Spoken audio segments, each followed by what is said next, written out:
Yeah. I don't think you can stop. Yeah.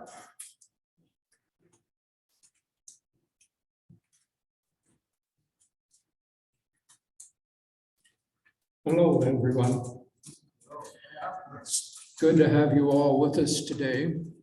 It's a little cooler today, which was very nice. Otherwise, it's been so hot that I'm really glad to be here at the library, so I have a little bit of coolness. So I'd like to talk today about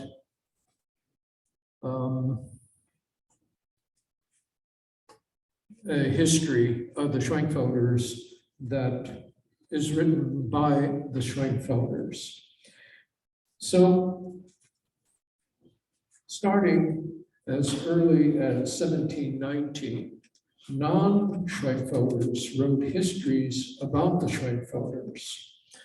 But on the other hand, Schwenkfelders maintained an oral tradition about themselves and started to write down these stories in the final decades of the 1600s. My presentation today focuses on histories written by three Schwenkfelders of three different generations.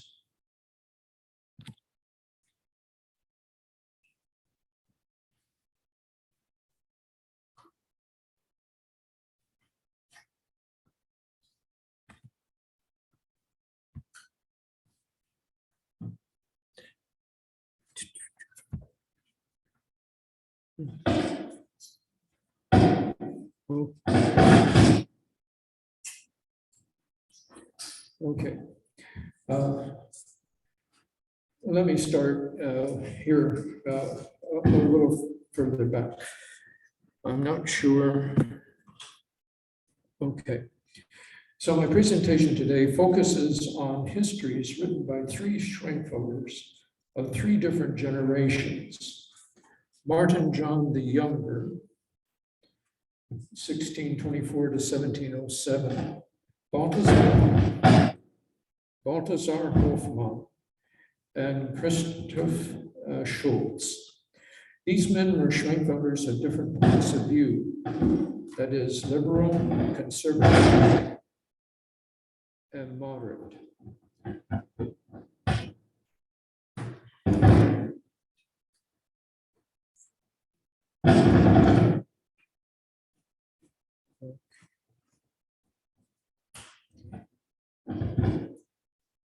So these three authors. Excuse us. I think we're going to have to put it on this stand because it's just making way too much noise. I'll be here static. Okay. Okay, can everybody in the library hear me?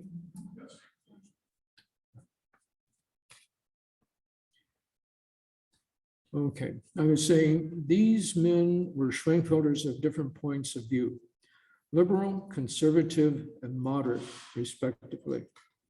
Besides the oral tradition, there are letters and confessions of faith, as well as other sources of information that were often copied. History is not the word these Schwenkfelders used in titles to describe their historical writings. It is likely that the original authors did not write titles, but the titles we have were appended later by copyists. In the case of the first two documents, the German term used in the existing title was the word Bericht, which I translated as history. Even though the German word means report. The current title for the third document is unlikely the original title, if it indeed had a title. In fact, a second party is reported to have added information to the original document, as seen in different handwriting and information about the original author's death. In addition to histories, A few biographical sketches were also compiled by Schwenkfelders. For example, George Weiss, written by Balthasar Hoffmann, one on Balthasar Hoffmann, written by his son Christopher Hoffmann, Martin John, written by Hans Seibt, and a biography of Melchior Hebner, written by Abraham Wagner. Christopher Schultz wrote an autobiography, later expanded by his son David. 18th century diaries by David Schultz, Christopher Schultz, and Christopher Wagner are significant contributions to Schwenkfelder history, yet I did not include them in this presentation. Martin John the Younger was a liberal Schwenkfelder in the sense that he read books and documents written by religious people, indeed some deeply religious people who were outsiders, that is, non-Schwenkfelders. He made a European tour of several months in Western Germany, visiting and talking with many people who were religious, but not Schwenkfelders. For example, the Lutheran pastor Christian Holber. Martin John the Younger was named after his grandfather, who was outspoken and persecuted for his view on the sacraments, and who died shortly after an 8-year imprisonment. Martin the Younger lived with his parents in Mittelwalde in the Grafschaft Glatz, the county of Glatz. When he was 4 years old, soldiers were quartered in his home with the charge of converting the family to Catholicism. The family fled to Harpersdorf area and remained in this relatively safe refuge. John wrote, but did not publish, a history of the Schwenkfelders from roughly 1580 to 1680. It is called A Short Report of the Schwenkfelders. While the original is lost, there are several copies in our manuscript collections. John's approach to Schwenkfelder history was much like we think of written accounts of events in the past. John related mainly tales, most likely oral tradition, about adverse actions against Schwenkfelders. He tells us that he gathered information for the report mainly through interviews with elderly eyewitnesses. His stories consist mainly of facts with little embellishment. They include episodes of divine interventions and heavenly signs. He included little about daily or religious life.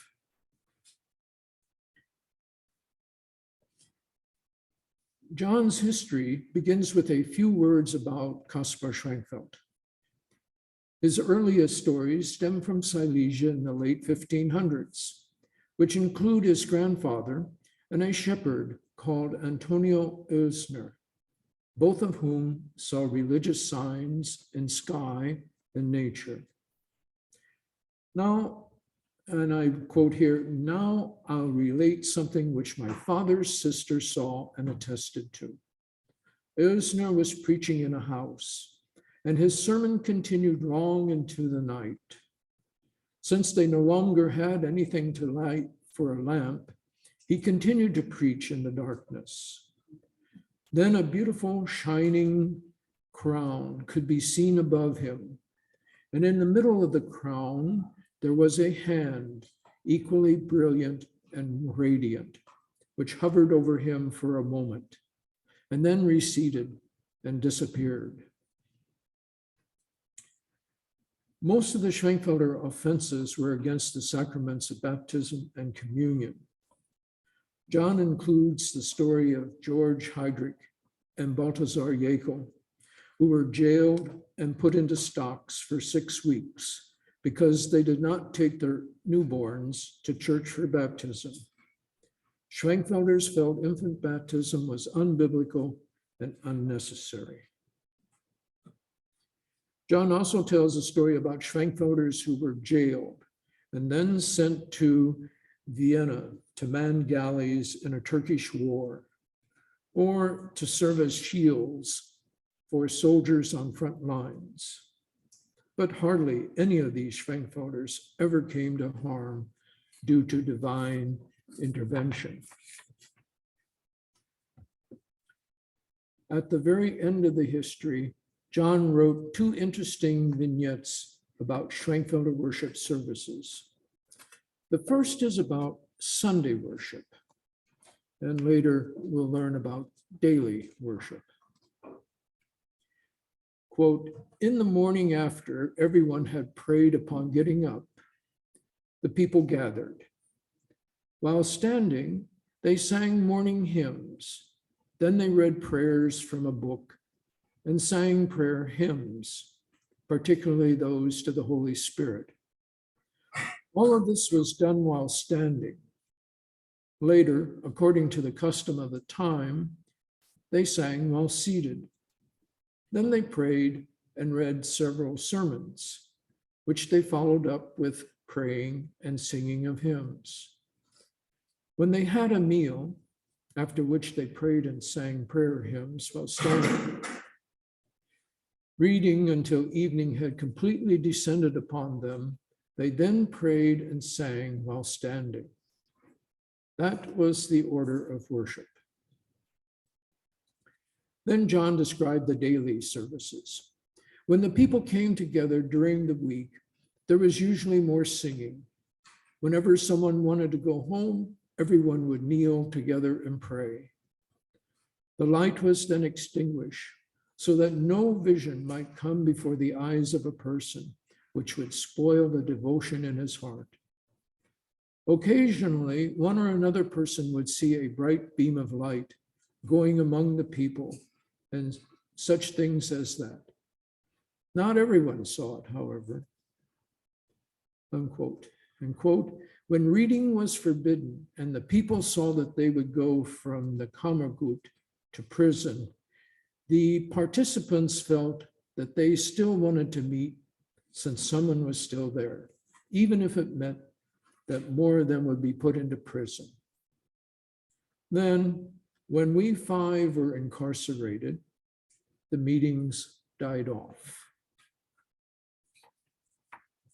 So that concludes a few excerpts from the history of the Schwenkfelders by Martin John the Younger, mainly from 1580 to about 1660. Next, I'm going on to Balthasar Hoffmann, and I would like to put together a few words of explanation here. Balthasar Hoffmann was a very pious and conservative Schwenkfelder. He was born in 1687 in Harpersdorf. Knowledge of his life before the mission in 1719 comes from a biographical sketch written by his son Christopher in 1777, about 2 years after his father's death. There are many sources of information for his life story after 1719. And now I'll give a short bibliographical sketch here. Biographical sketch. Born in the same year and village, Balthasar Hoffmann and George Weiss were close friends. Both lived in Herrenhut, Berthelsdorf, and finally the Skippack. Organizing the group in Pennsylvania, Weiss asked his friend to assist him as an elder. Hoffmann held this position until Weiss's death in 1740. Shortly thereafter, fellow Schwenkfelders asked Hoffmann to assume the position of leader, ministering especially at weddings and funerals. Due to the splintering of the group and the difficulty of appeasing his fellow believers, Hoffmann, in his mid-50s, retired as leader in 1741. Eventually, he was persuaded to return to the leadership position, but withdrew again in 1744 due to continuing discord over doctrine, conduct in daily life, and meetings. Again, he was urged to assume or resume leadership responsibilities, and finally retired in 1749 due to poor health. At that point, his protege, Christopher Schultz, took over the position. In 1775, Hoffmann died at the age of 88. Then I'd like to say a few words about the source for Hoffmann's report. Balthasar Hoffmann's story of the Schwenkfelders may well have been inspired and influenced by Martin John's history, which Hoffmann copied around 1750. Much like John's depiction of multiple instances of divine intervention in the life of the Schwenkfelders, Hoffmann expanded this concept to God's plan to lead the Schwenkfelders out of Silesia, to bring the true faith to the New World, to Pennsylvania. Hoffmann was genuinely concerned about salvation. I'd like to talk for a moment about his report, or I usually use the term history. John's history is called a short report. Hoffmann's is entitled a short and thorough report. John's report or history ends roughly 1660. Hoffmann's report covers the arrival of the missionaries in Harpersdorf at the end of December 1719 and continues until his final retirement in 1749. Later, 9 letters explaining Hoffmann's reasons for relinquishing the leadership role and agreeing to resume it were added to the report as relevant to the story. Hoffmann's history is quite different than John's. Hoffmann is writing a letter to his, at that time, adult children. His report opens with the words, quote, "My dear children," unquote, and immediately explains why he is writing this letter or report. He goes on to God's protection. In 1749, Hoffmann's greatest fear is that the Schwenkfelders, who had thus far, let me see here. Okay, so on this list, we're down here to the 1, 2, 3, 4, 5th one, God's protection. So in 1741, Hoffmann's greatest fear is that the Schwenkfelders, who had thus far preserved the truth through God's guidance and intervention, would soon disintegrate and disappear without having fulfilled God's wishes and will, therefore not achieve salvation. Hoffmann did not write this report for all Schwenkfelders, but for his children, that is Anna, who was at that time 38, Rosina, 32, and his son Christopher, 23. He admonished them to be steadfast in their praise and gratitude to God for all his blessings. He called his daughter's attention to the fact that they and their mother were not molested by the missionaries and their supporters during his 5-year absence from home. His son Christopher was not born in Harpersdorf, but in Herrenhut.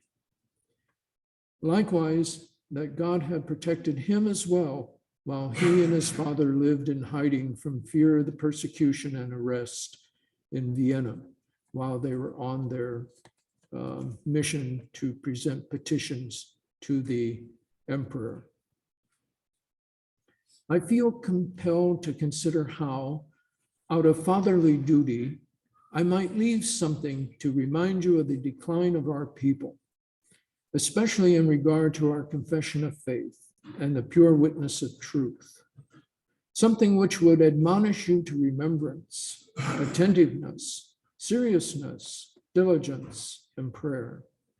It is my hope that you will surrender yourselves to God and to his mercy so that your poor souls can be saved. With such knowledge, such devoted instruction, such generous charity, and ever-present grace, I hope that you will not fall into eternal damnation. End of quote. Now the Schwenkfelders before the mission. Hoffmann was very much afraid that the Schwenkfelders and their faith would soon disappear.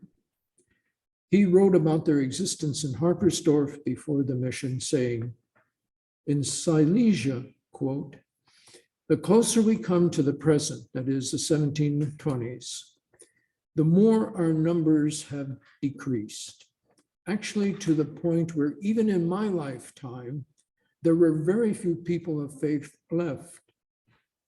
We, the people of this faith, lived and dwelled and scattered in villages.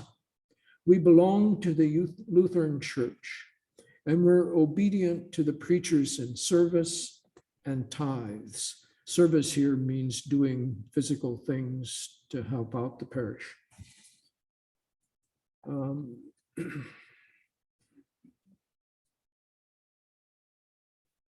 Recognition of our teachings no longer existed, except to the extent that the head of each household was allowed to practice the faith at home with his family.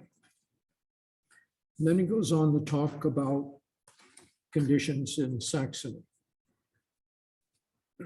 Quote, secretly, Zinzendorf was establishing his own church at that time.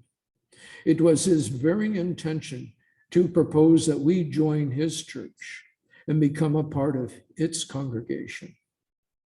We, who were in need of refuge and were not fully aware of his methods, accepted his offer to as an act of charity, and most of us quietly maintained our belief in our doctrine. It was God's intention that we should move on, as though he had chosen a place of rest and peace for us here in Upper Silesia. That's the area where Herrenhut was. Things could have been much worse for us if we had had to start out immediately on a more distant trip. Thus, God prescribed and granted this rest stop so that we could perhaps get some of our things from Silesia. And since we were destined to travel on, also to equip and prepare ourselves for the journey. Unquote. Talks a little more about Count Zinzendorf. Quote, since not much discontent ensued on account of us, we were somewhat confident that we could again enjoy living in a community, and consequently we have become rather lax in our doctrine and our activities, precisely because we were unmolested. Now and then, however, there was an indication by the Count that he would gladly have us remain there. Although lack of restraint was among us and reinforced our desire for new doctrines and teachers, we were, nevertheless, little inclined toward the Count and his methods. Since we did not enjoy his protection, since we did, however, enjoy his protection and remained unmolested in our activities, we made investments, built houses, and began to pursue operations, trade, and a livelihood. I believe I do not commit an injustice or imply too much when I say that our souls and hearts were frankly rather cold, fickle, and worldly, and our seriousness for truth and faith was not sufficiently revitalized. Nor had we all made a new resolution for improvement and rededication to God. Of course, no matter how differently the situation is to be pondered and viewed, God's plan continued patiently and indulgently.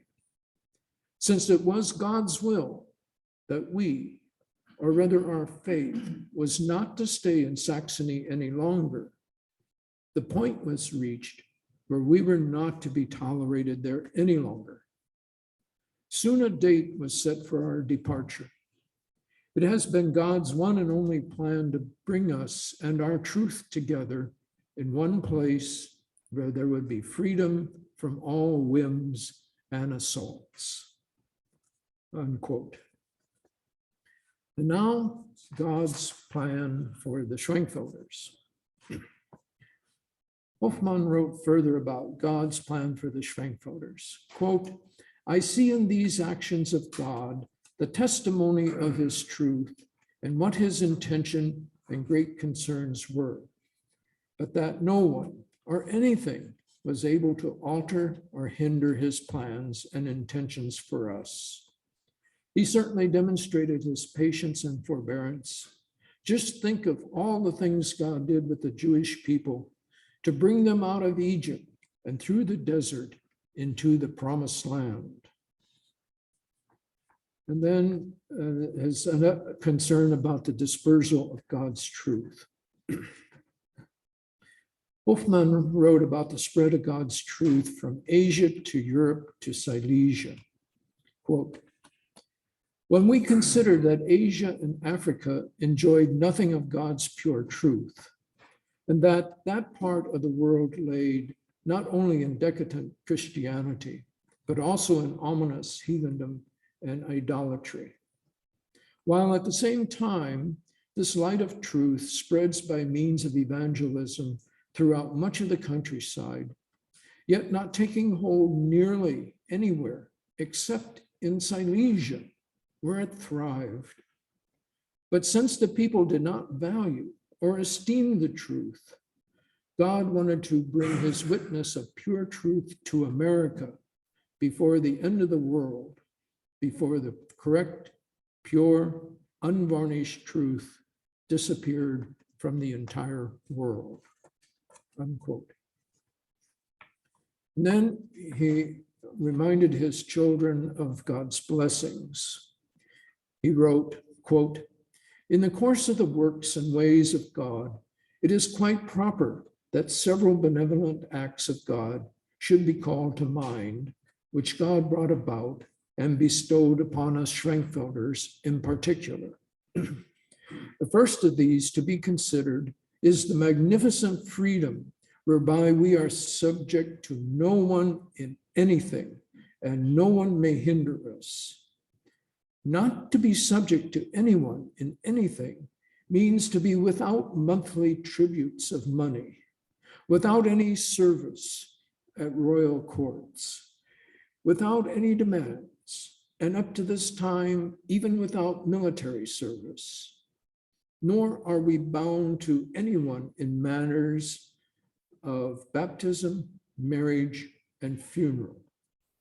That no one may hinder or disturb us means that we are not subject to any offense, prohibition, hindrance, or persecution.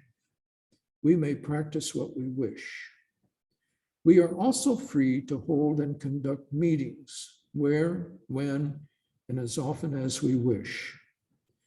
Yet another great blessing is to be pointed out, namely that God has bestowed marvelous intelligence upon the young people so that they have been able to grasp Christian teachings and articles of faith rather well and greatly surpassed many of the old people. And Hoffmann has a few words about the future. Quote, in the process of presenting this course of events, my dear children, I cannot go on without leaving something behind for you as to what I anticipate now and after the time of the Schwenkfelders. I fear that with the passage of time, of years and ages, nearly everything will disappear. That humility, dedication, diligence, knowledge of the world, and knowledge of Christ, truth and faith will disappear from sight. This will begin and happen in one family, then in a second, and soon even another. End quote. Hoffmann then conjectured why this will happen, saying, quote, I am watching certain situations which could lead to that. They have partially arisen of themselves and have partially come from outside our community. Those from within are due to indifference to the truth, to goodness, to diligent practice of witnessing, to prayer, to the evil custom and ways of spending Sunday, to the inclination toward an acceptance of alien things and customs, to the carefree and unconcerned attitude. Since people are not concerned about these things, and since there is no discipline or order, and nearly everyone uses that laudable freedom according to his own desires, heart and soul are undisciplined. And then he goes on to talk more about the outsiders. In Silesia, Hoffmann witnessed the delusion of Schwenkfelder families by outside influences. He wrote how, quote, over the years, one family after another fell away from our faith. The children served at the courts and were hired out to Lutherans. Time and time again, Lutheran servants were hired by Schwenkfelders. The children were greatly led astray by this. And due to such intermingling, our truth was pushed aside again. This is also the way the young people secured the right to go to church with those of another faith, as well as the right to enter into marriages with outsiders, unquote. Hoffmann saw the same phenomena eroding Schwenkfelder families in Pennsylvania. Quote, contributing factors from the outside include employment of non-Schwenkfelders and bringing them into the home. We should consider why God ordains such things. In this way, decadence and its harmful results can be noted. For it is not only the opposition, pride, and humility, but the strange, alien, and unfamiliar things such as dress, speech, bad manners, and customs, unquote. And then he asks, quote, to what extent can people dabble in the teaching of alien doctrines without incurring damage to the truth? And how soon will marriages with outsiders follow? In addition, just about everything that should be turned into money goes to town instead of to us.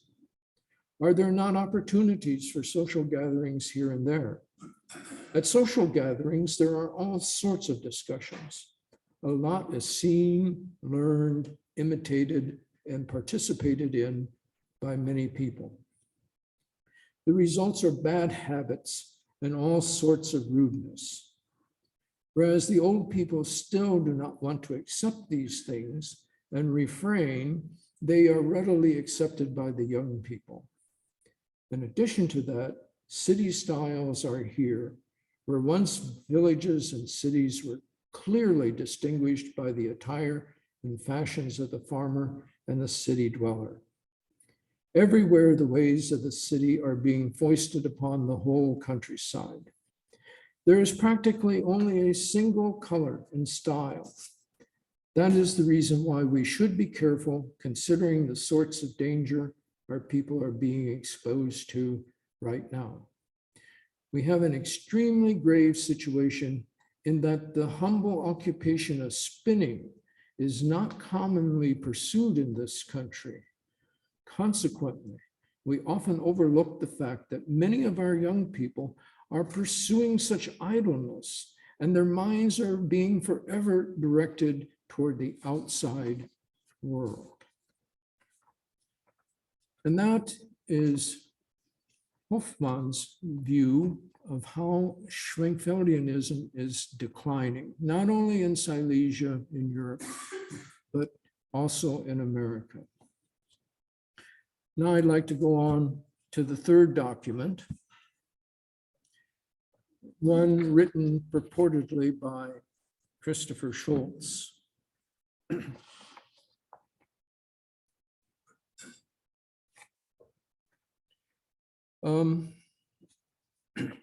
Christopher Schultz was a significant leader of the Schwenkfelders from the 1750s until his death in 1789. The Erläuterung, or the vindication of Caspar Schwenkfeld, was published in 1771 and is surely his best-known book. It is a defense of Schwenkfeld and his adherents, their history in brief up to 1740, that is, of all the Schwenkfelders up until 1740. Schultz is remembered especially for his endeavors to unify the Pennsylvania Schwenkfelders.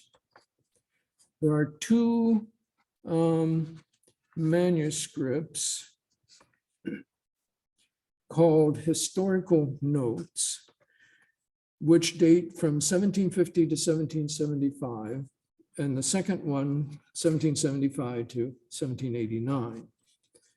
And these are attributed to Schultz. And the first one may well have been done by Schultz. The author consistently uses we and our, as well as our name, to talk about the group. He does not use the term Schwenkfelder. Hoffmann's death is the final event in the first document. The second manuscript refers to Schultz occasionally. It ends up with his death in 1789, which implies that Schultz was not the only author of the second document.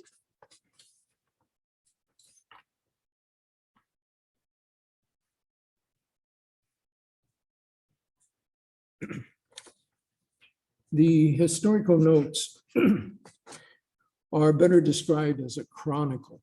Each year is taken in order, and what happened in that year in the world of the Schwenkfelders is recorded. The notes were transcribed and published by a man of the name Marion D. Leonard in a journal called Americana Germanica, Volume 2, 1898. Leonard states in the introduction that a man of the name P.W. Flores of Dillingersville, Pennsylvania, was the owner of the manuscripts he copied. The original manuscripts are not in our collection. I'm assuming that they are lost. I've just copied down some of the topics that were treated in this chronicle.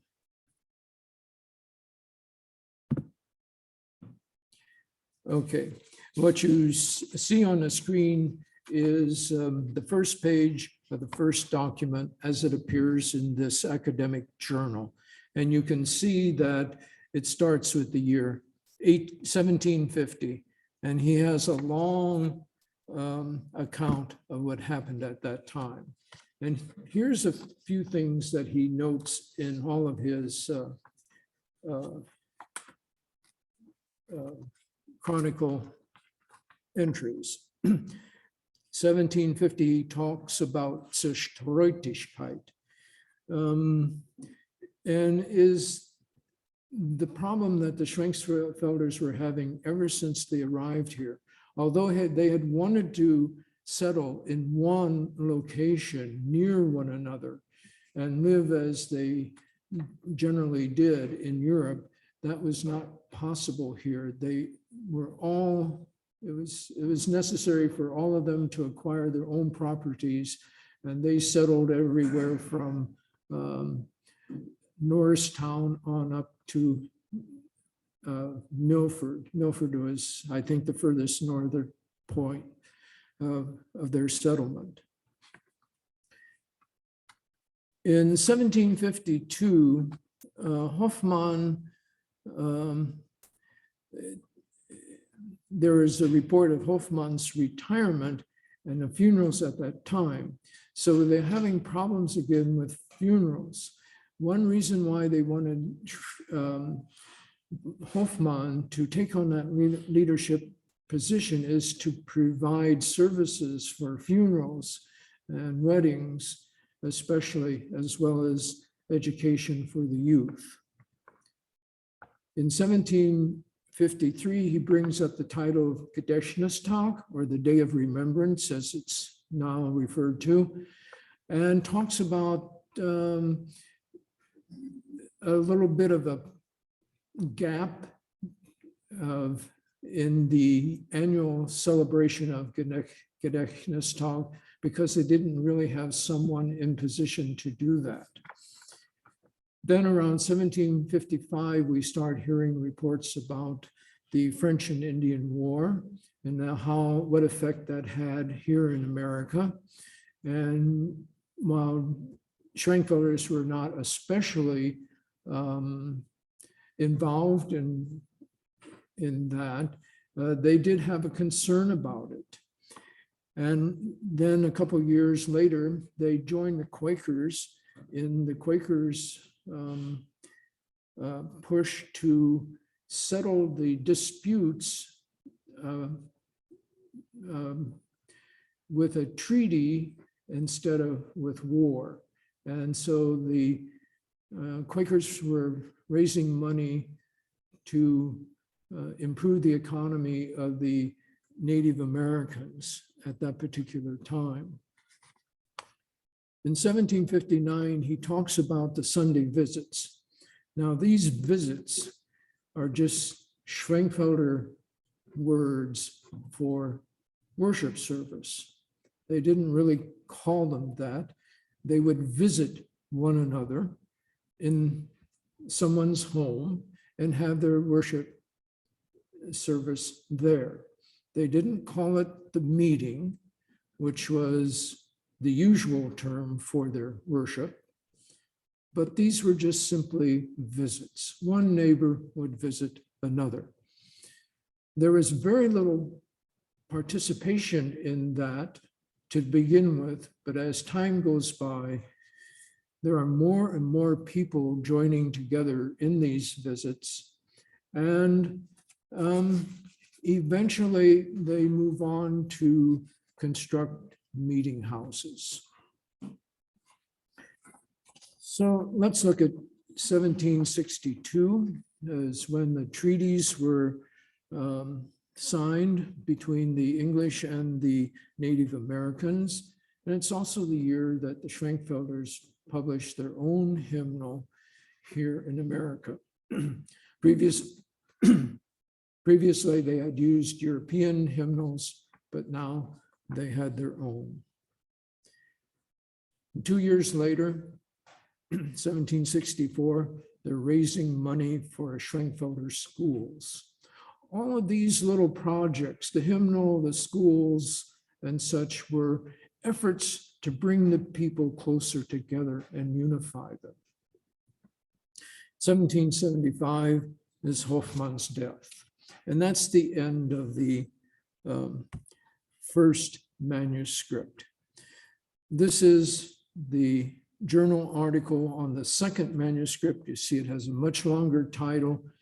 That title, I'm sure, was not there in the manuscript. It's just a title that the editor, Leonard, gave because that's normal for a publication.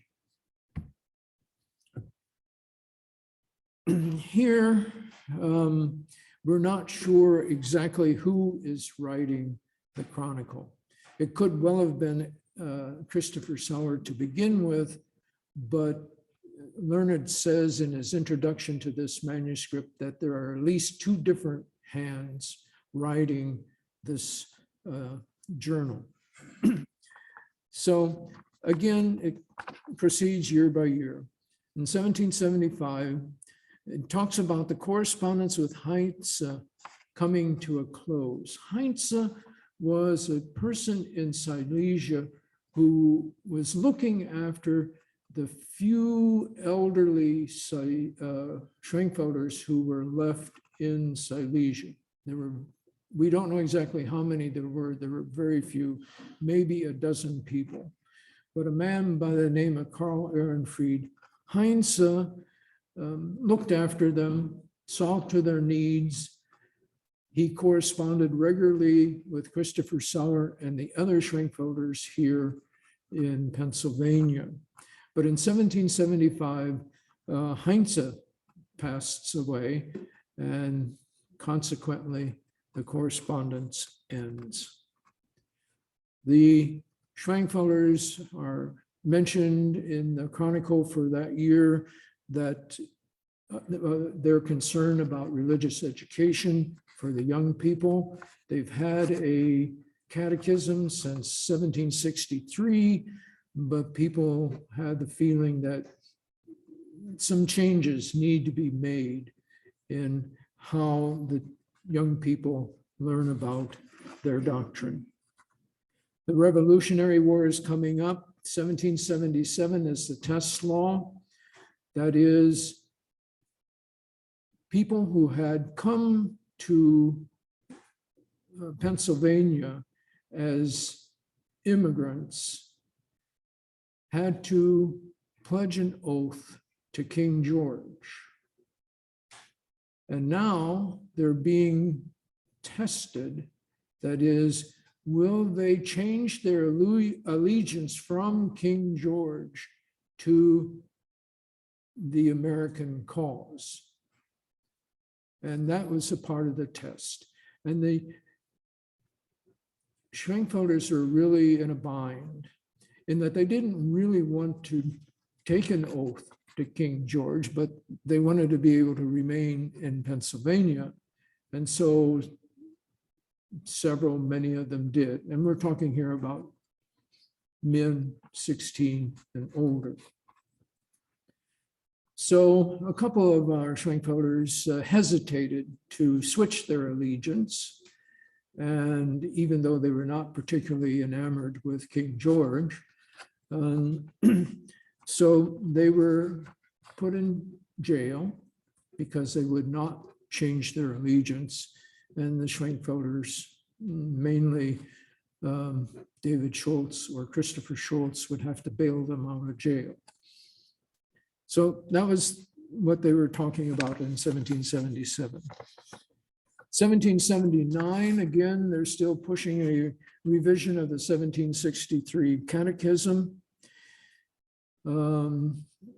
Christopher Schultz is ailing at this particular time. As far as the Gedächtnistag is concerned, which is an all-day, it had always been an all-day service with a meal in between the morning session and the afternoon session. And so beginning at that point, Christopher Schultz is doing the morning session, giving the sermon, and then the afternoon is shared by George Kriebel and Christopher Hoffmann. They talk about some correspondence with Schwenkfelders who are still in Silesia. As I said, there are not very many of these people, but they did try to correspond with their relatives, in some cases even with their parents. But it was very difficult at the time of war. And some of the letters took as long as 6 years to come from Silesia to here, or go from here to Silesia. So the revolution affected people even in their correspondence greatly. They had difficulties in their school finances due to a change in currency. So America is starting to put out, or I should say Pennsylvania is putting out its own currency. And so now they have to change their currency from the English to the Pennsylvania currency. And that evidently did not always go very smoothly. They don't go into any details about this. You have to use your imagination, so to speak, to imagine what was going on. 1781, there's increase of talk about having a union, a society, a religious society, which had been on their mind already for a good 15 years. And so in 1782, then that religious society, the Society of the Schwenkfelders, was officially formed. In the following year, 83, was the treaty between Great Britain and the American colonies.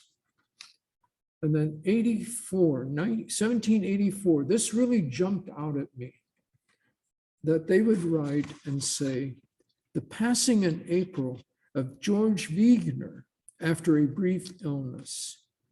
And they stated, Viehmeyer had long served as a foresinger in worship services and at funerals. This is really the first time, and to my knowledge, the only time they ever talked about a foresinger. We've always sort of assumed that, but now we actually have evidence for a person who was a foresinger. Unfortunately, I can't find any information about George. I looked in the GR, maybe not thoroughly enough, but I was not able to find him listed. I'm sorry, that should not be 1987, but rather 1787, was an approval of a new edition of Weichenhahn's Postil. A postil is a book of sermons. And since the Schwenkfelders really liked sermons, evidently, because they certainly had lots of copies of many different sermons, it was their devotional reading. And a man by the name of Weichenhahn lived in the 1500s. And eventually they published, printed in 1672, his postil in Europe.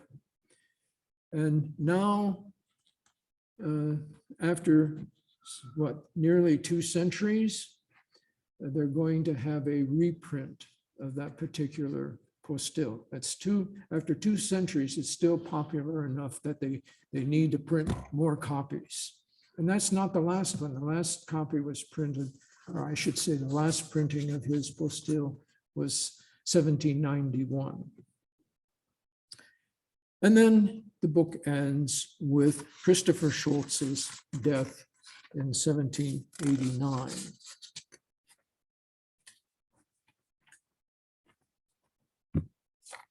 And I just want to say a very few words in conclusion.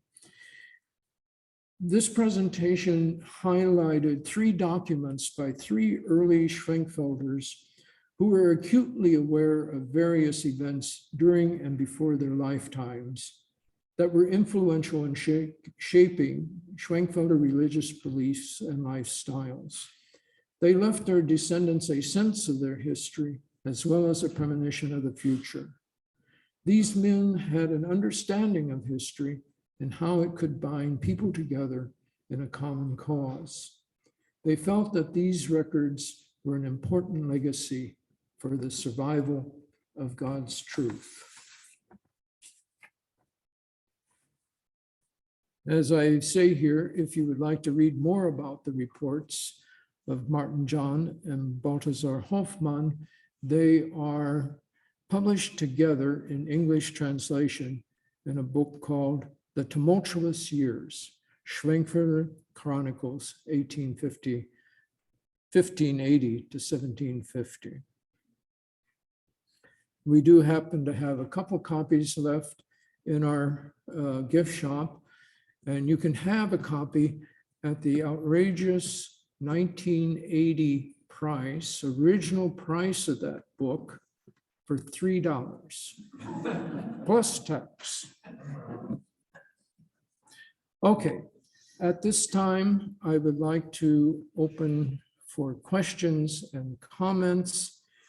Normally, people on Zoom who are viewing this presentation by Zoom need to use the chat or question and answer facilities on Zoom.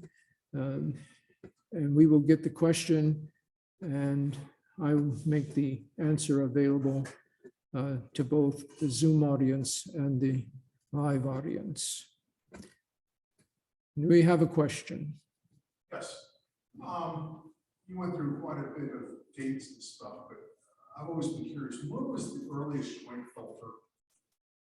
The earliest Schwenkfeld? Yeah, when did he or she come to America, or the colonial states, or Pennsylvania, or?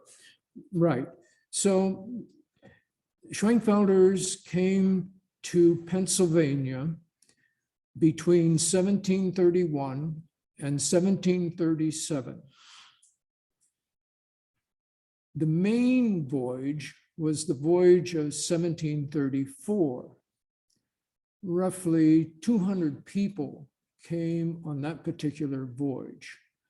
The other voyages, and there were 6 altogether, the other voyages were usually 1 or 2, maybe 3 families on the boat. Very small groups came, but the major group came in 1734, and it's the one that we're usually talking about. The main reason for coming here was religious freedom.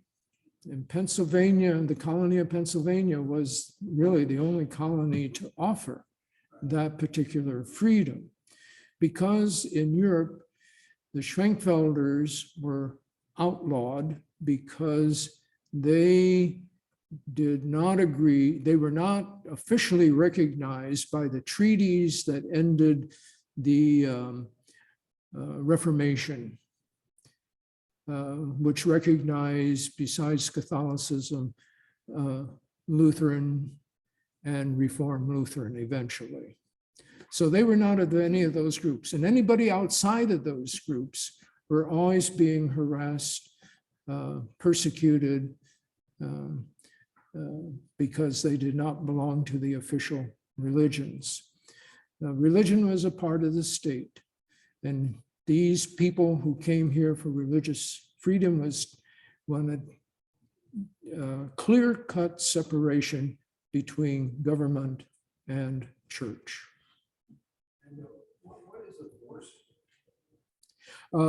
What is a foresinger?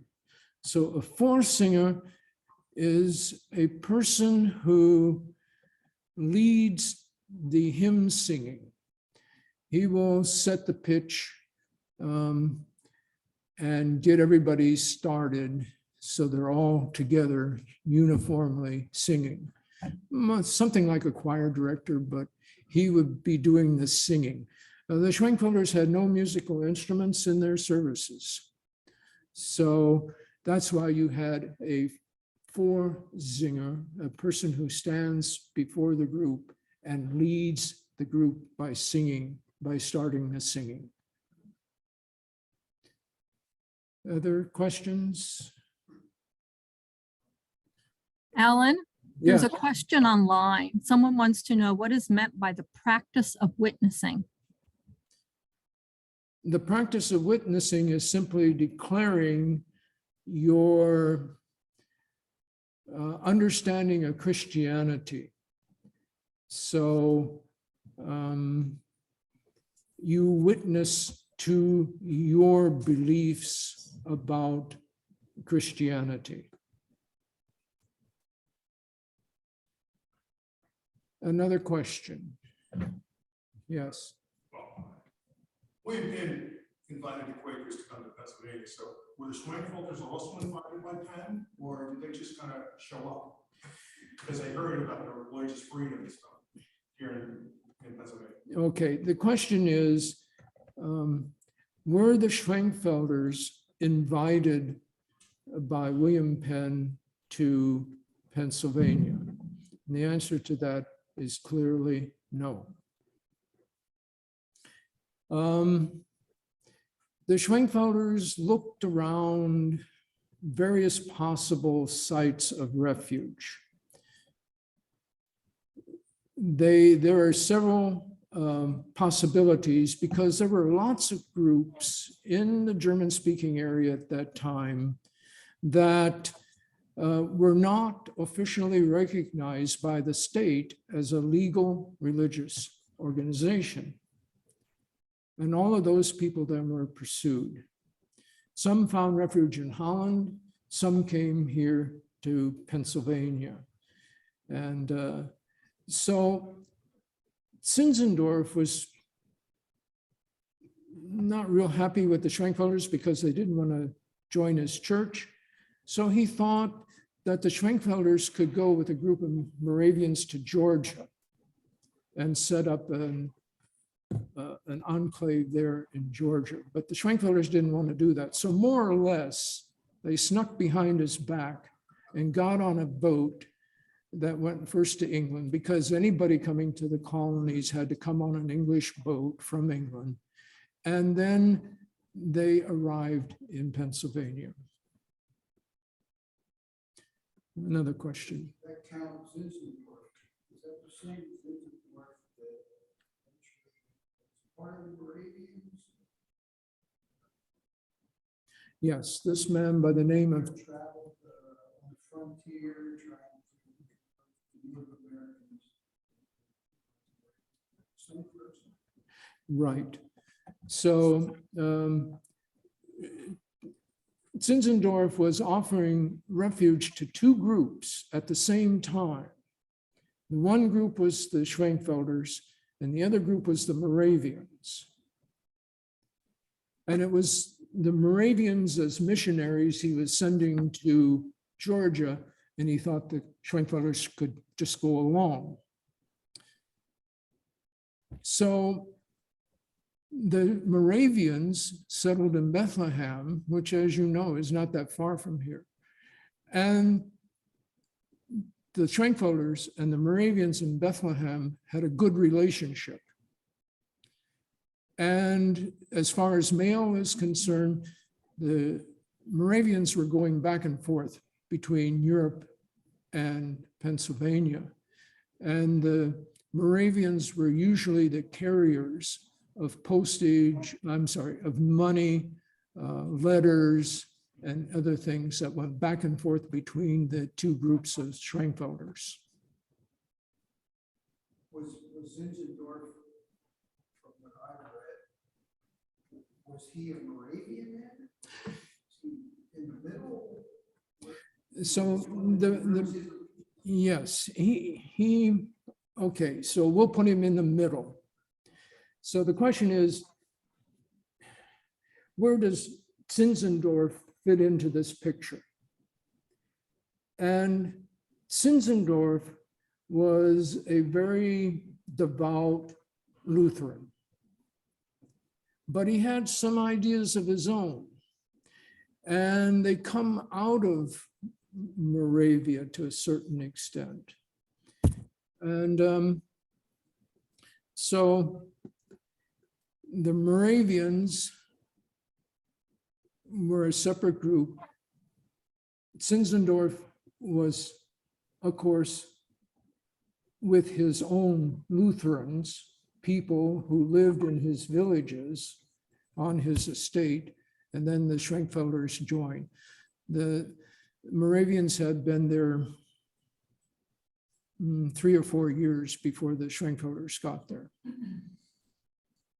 But Zinzendorf eventually got into trouble with the authorities because his Lutheranism was not all that it should be, or was somewhat different. And so he eventually left and was in England.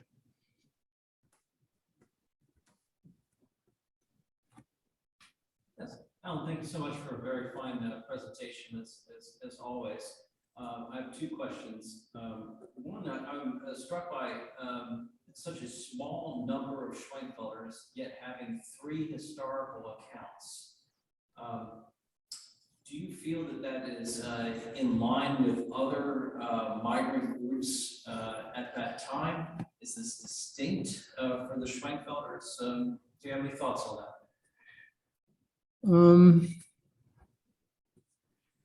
Considering the number of people we're talking about, and let's put it into perspective, because in the largest group that came here in 1734, you have roughly 200 plus men, women, and children. Now, what proportion of that is the entire Schwenkfelder group in Silesia?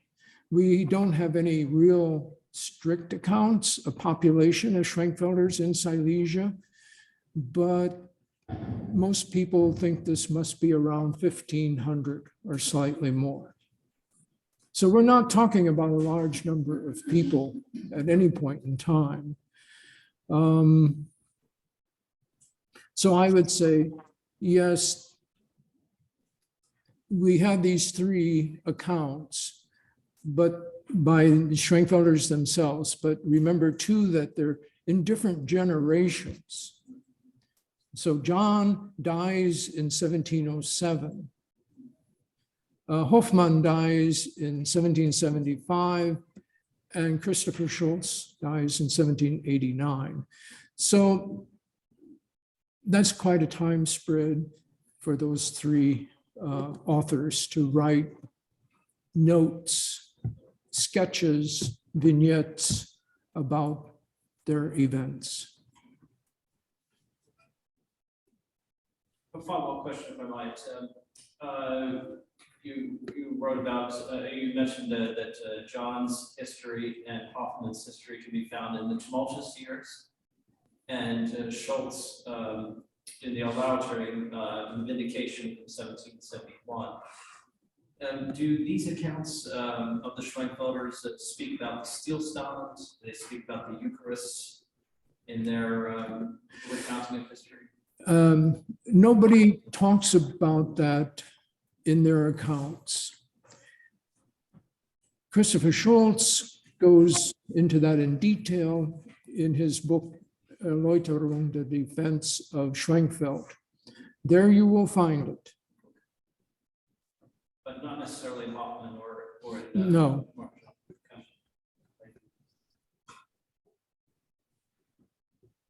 I may have missed it, but were Hoffmann and Schultz here in Pennsylvania? Yes, they were here in Pennsylvania. They came in 1734. Okay. Beth, is there a question? No, there are no more questions online. Okay. Any further questions here? One last question I have to go, unfortunately. This is phenomenal information. Anyways, we mentioned that you do have some of the Schwenkfelders that migrated from Silesia or Saxony over to Western Europe. Where in particular was it? Or some other places? So your question is, where are the Schwenkfelders in Europe? Is that right?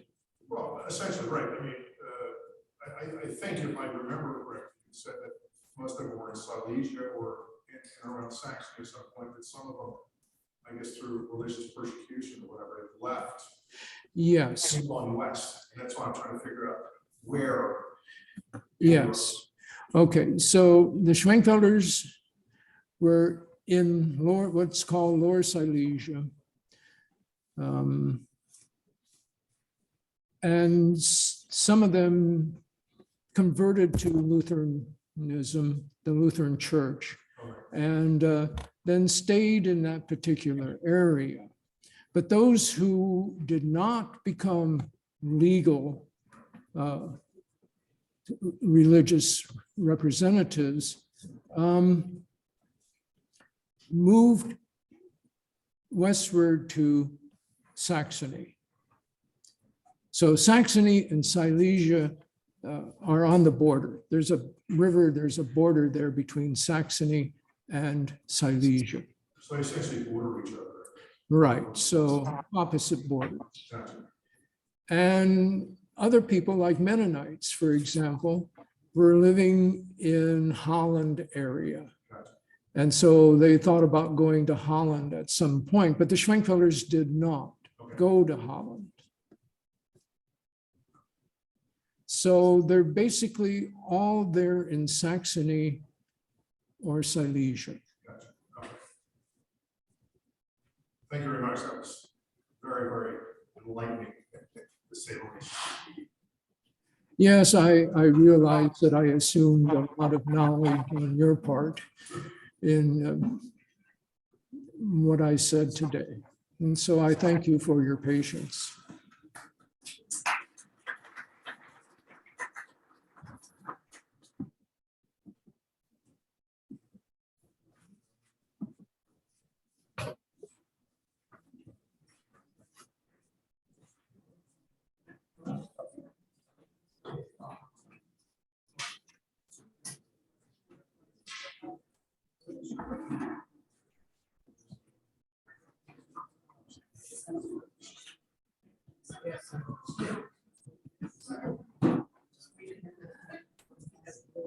I know, there it is.